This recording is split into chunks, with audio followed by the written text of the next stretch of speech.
ไม่รักก็ไม่ต้องรักมันเธอไม่ต้องมาบอกฉันรักเขาก็ไปบอกกันที่ใครๆมาหลอกฉันทำไมนะไม่พูดจากันโดยจะได้ไหมต้องทนเจ็บอยู่อย่างนี้ถ้าไม่ดีก็เชิญไป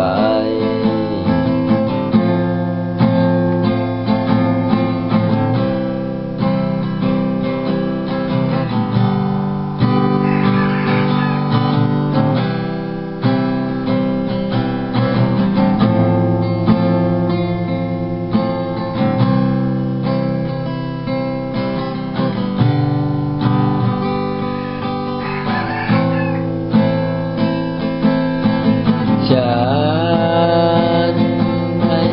ว่าไรหรอกก็เธอไปหลอกกันตรงไหนอยากรับมาให้เจอได้ไหมคนใจดำรักก็ไปบอกเขาอย่ามาหลอกหลอกให้เขาเอาเธอไป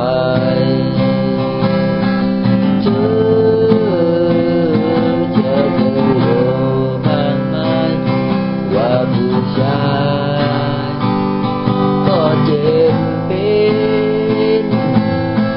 เธอ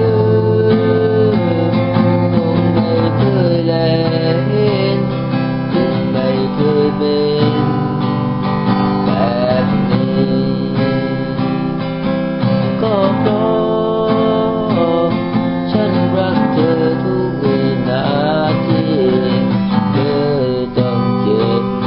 อย่างนี้ก็เพราะ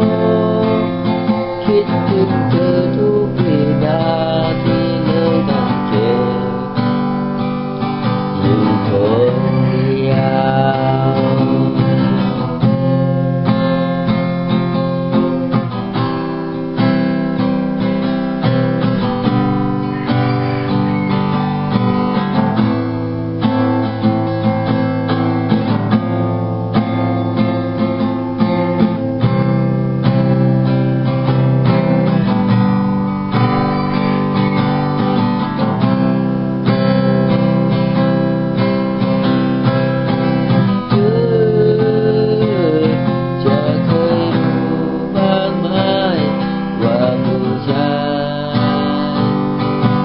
เจ็บเป็น